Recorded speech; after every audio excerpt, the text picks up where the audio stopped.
तिमिरान्धस्य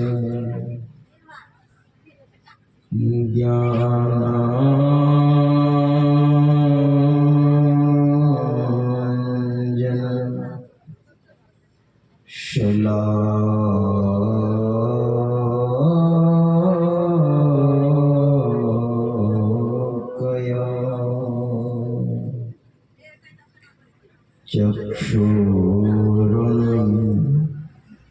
चक्षुरुन्मिलितं येन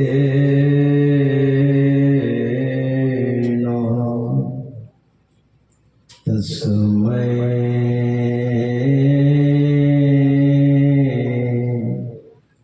श्री गुरुवे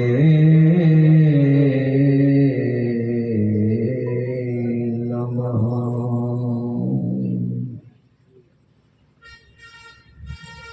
सर्वक्षण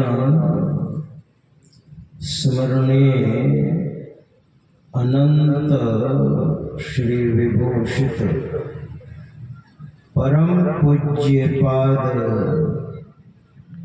सद्गुरु महर्षि लेहि परमहंस देव जी महाराज के पावन चरणों में कोटि कोटि नमन। इन्हीं के हृदय सम्राट परम पूज्य पाद संत बाबा शाही स्वामी जी महाराज के पावन चरणों में कोटि कोटि नमन। इन्हीं के वरद हस्त जिनके सिर पर सुशोभित हुआ अपने आवास में अवस्थित परम पूज्य पाद प्रधानाचार्य स्वामी श्री चतुरानंद जी महाराज के पावन चरणों में कोटि कोटि नमन। मंचस्थ श्रद्धास्पद परम पूज्य साधु चरण विद्वज्जन सज्जन वृंद आदरणीय माताओं तथा भक्तिमती बहनों, रिटर्निंग आवाज थोड़ा नहीं है, प्रेम से और जोर से कहिए श्री सद्गुरु महाराज की जय। संत मत के नियमानुसार संत मत के सर्वश्रेष्ठ और सर्वोत्कृष्ट ग्रंथ सत्संग योग से हम लोग पाठ सुन रहे थे। उन्होंने शांत कीजिए थोड़ा सा।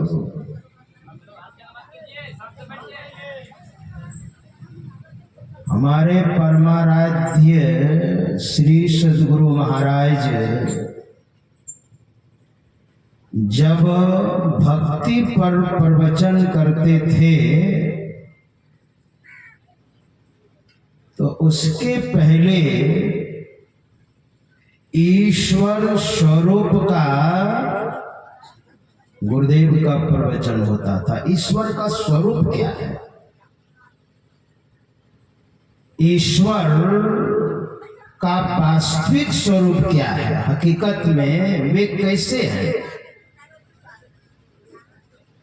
श्रवण ज्ञान के द्वारा सत्शास्त्र गुरु के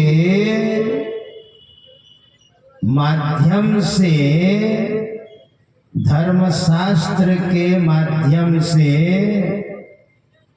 प्रवचन के माध्यम से अच्छे साधु संतों की सन्निधि में रहकर समझना होता है कि वास्तविक में ईश्वर का स्वरूप क्या है। जब तक आप ईश्वर के स्वरूप के बारे में नहीं समझेंगे, ईश्वर की भक्ति आप क्या करेंगे? और ईश्वर की भक्ति नहीं होगी तो आत्म कल्याण नहीं होगा। आपको समझना पड़ेगा। परम पूज्यपाद संत बाबा शाही स्वामी जी महाराज अपने प्रवचन के क्रम में कहा करते थे, जब तक आप इस जगह नहीं आइएगा, यानी सत्संग में नहीं आइएगा, भजन भेद नहीं लीजिएगा, चाहे आप 10 वर्ष के बाद आइए या 10 जन्म के बाद आइए, कभी न कभी आपको आना ही पड़ेगा, भक्ति करनी ही पड़ेगी, तब आपको कल्याण होगा, यानी परम शांति की प्राप्ति होगी। वह वास्तविक में ईश्वर कैसे है? हम लोग जो सुन रहे थे, पाठ में सुन रहे थे, वेद भगवान स्वयं बता रहे हैं, जो भारतीय संस्कृति का मूल स्तंभ वेद है। दुनिया में जितने भी शुभ काम होते हैं ना, वो वेद के माध्यम से ही होते हैं। और उसी वेद में वेद भगवान ने स्वयं कहा है, वेद में और वेद भगवान ने कहा है कि ईश्वर का स्वरूप आंख, कान, नाक, जिह्वा आदि इंद्रियों के द्वारा वो अप्राप्य है। और ईश्वर एक है।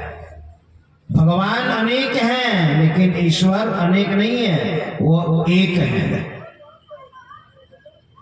आप कहेंगे महाराज, हमारे यहाँ पूरे विश्व में लगभग 350 संप्रदाय है, और सारी संप्रदायों की जड़ में कोई न कोई महापुरुष हैं, और उस महापुरुष के कोई न कोई इष्ट देव हैं। तो उनके अनुयायी कहते हैं कि हमारा ईश्वर बड़ा।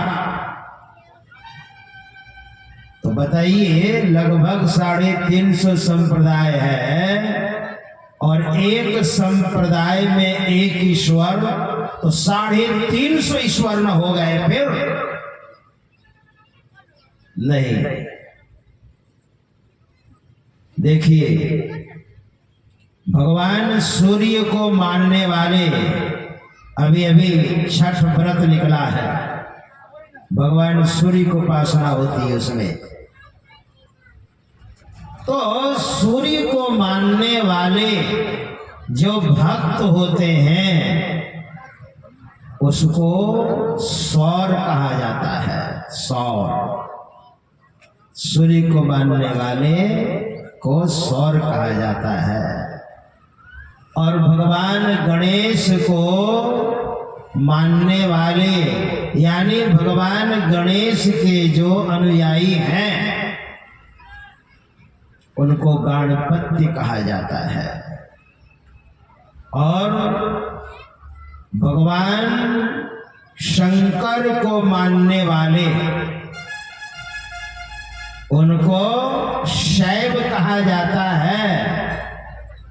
और भगवान विष्णु को जो मानते हैं, उसको वैष्णव कहा जाता है। और जो शक्ति को मानते हैं, दुर्गा है, काली है, इसको शाक्त कहा जाता है। जैसे हमारे परमाराध्य श्री सदगुरु महाराज जी का जन्म हुआ शाक्त परिवार में। शाक्त परिवार में परंपरा है और उस परिवार में जन्म लिया ऐसे महापुरुष।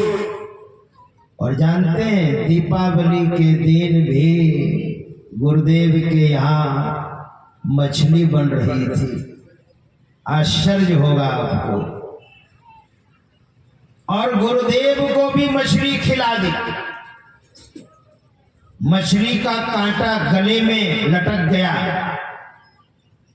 बड़ी मुश्किल से कांटा निकाला गया। हमारे गुरुदेव ने कहा मात्र 4 वर्ष या 5 वर्ष के होंगे लगभग, 4 वर्ष में परमाराध्य श्री सदगुरु महाराज जी की माता श्री दुनिया से अलविदा हो गई, माता श्री जनकवती जी। तब इनके पिता बबूजन लाल दास जी महाराज ने शादी की। दयावती जी आई और उसने लालन पालन किया। पहली पत्नी का नाम फूलवती, गुरु महाराज की माता का नाम जनकवती, और तीसरी पत्नी जो आई वो दयावती, गुरु महाराज का जिन्होंने लालन पालन किया और गुरु महाराज के प्रति बहुत श्रद्धा प्रेम, छोटी माँ का बहुत स्नेह था। परमाराध्य श्री सदगुरु महाराज जब साधना करके संत हुए ना, तो इनकी छोटी माँ ने एक बार कहा, वैसे तो आप रिश्ते में मेरे बेटे हैं, लेकिन मेरा ये ख्याल नहीं है कि आप मेरे बेटे हैं। मेरे अंदर आपके प्रति जो स्नेह है, एक संत की दृष्टि है, तो मुझे बहुत कष्ट हो रहा है महाराज। तो कृपा करके आप, मैंने सुना है कि संत अगर कृपा कर दे तो सब दुख से मुक्त हो जाते हैं, तो थोड़ी कृपा कर दीजिए कि मेरी सदगति हो और मेरा कल्याण हो, मुझे बहुत कष्ट हो रहा है। तो गुरु महाराज ने कहा ठीक है माता जी, मैं ईश्वर से प्रार्थना करूंगा।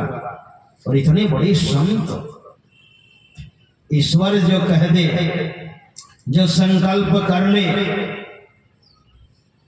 कहे ईश्वर मेरी माता को सुख शांति मिले, इनकी सदगति हो।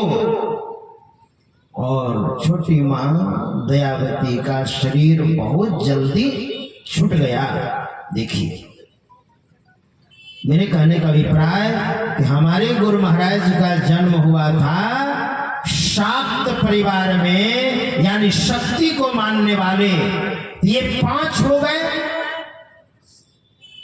तो क्या 5 ईश्वर हैं? नहीं, ईश्वर एक हैं, भगवान अनेक हैं। जैसे हम कहते हैं गणेश भगवान, कार्तिकेय भगवान, भगवान विष्णु, भगवान शंकर, भगवान ब्रह्मा आदि आदि, भगवान अनेक हैं। इस तरह की चर्चा है भगवान के बारे में विष्णु पुराण में। समस्त धर्म, यश, ऐश्वर्य, संपत्ति, ज्ञान और वैराग्य, ये 6 चीजें साधना विशेष के द्वारा संत सदगुरु से भजन भेद लेकर और नियम धर्म के साथ आप साधना करेंगे, भजन करेंगे, और ये 6 चीजें आपके अंदर आ जाए, इसको भग कहते हैं। स्त्रियों के अंदर आ जाए तो उसे भगवती कहते हैं, और पुरुष में आ जाए उसे भगवान कहते हैं। इसलिए भगवान अनेक और ईश्वर एक हैं। ईश्वर सर्वत्र हैं, हर जगह है। लेकिन इन आंखों से हम नहीं देख सकते। एक बार देवर्षि नारद ने भगवान ब्रह्मा जी को प्रणाम किया। तो संपूर्ण संसार को जिन्होंने बनाया, भगवान ब्रह्मा जी ने संपूर्ण संसार का निर्माण किया है। तो प्रणाम करके कहा, पितामह आप भी सर्वेश्वर हैं, जगदाधार हैं, सर्वनियंता हैं, सर्वेश्वर हैं, सर्वज्ञ हैं, सर्वांतर्यामी हैं, घट घट में आप व्यापक हैं, आपके सिवा और कोई नहीं है ना महाराज। भगवान ब्रह्मा जी ने हाथ जोड़ लिया। नारद बाबा ने कहा, आप हाथ जोड़ रहे हैं, आपसे भी कोई बड़े हैं क्या, आप हाथ जोड़ रहे हैं? कहा, हाँ हमसे बहुत बड़े हैं, इतने बड़े हैं कि उन्हीं के आदेशानुसार मैं ब्रह्मा, विष्णु, शंकर, ये तीनों उस सर्वेश्वर, परमेश्वर, जगदाधार, सर्वनियंता, सर्वज्ञ, सर्वांतर्यामी, उन्हीं के आदेशानुसार हम तीनों हर समय 24 घंटे उस परम पिता परमात्मा के सन्निकट रहकर हम कार्यान्वित रहते हैं। तो पहले हाथ जोड़ लिया ब्रह्मा जी ने, वो बहुत बड़े हैं। तस्मै नमो भगवते वासुदेवाय धीमहि यन्मायया दुर्जयया मां ब्रुवन्ति जगद्गुरुम। मैं उनकी वंदना करता हूँ, तस्मै नमो प्रणाम करता हूँ, मैं उनकी वंदना करता हूँ। और वंदना ही नहीं, धीमहि, मैं उनका ध्यान करता हूँ। भगवान ब्रह्मा जी ने संसार का जो निर्माण किया है ध्यान के बल पर। तुलसी बाबा ने भी लिखा है, तप बल रचाई प्रपंच विधाता, तप बल विष्णु सकल जगत्राता, तप बल शंभु करहि संहारा, तप बल शेष धरहि मही भारा, तप आधार सब सृष्टि भवानी, करहि जाय तप असजिय जानी।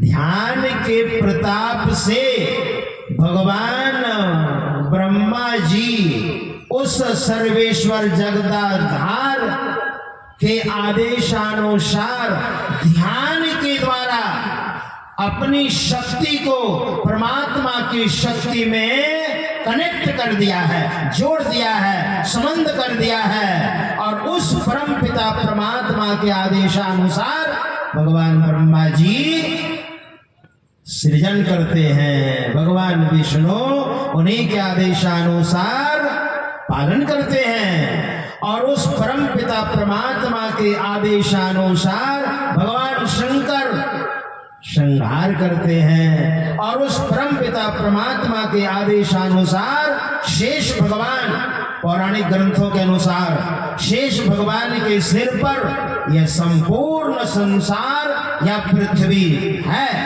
इसलिए भोले बाबा ने अपनी धर्म पत्नी माता पार्वती से कहा, वो रामायण सुना रहे थे, सुनाया है।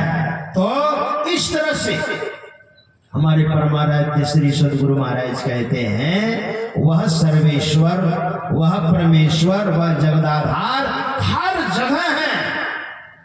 तो हमारे अंदर भी हैं, हर जगह रहने के कारण हमारे अंदर भी हैं।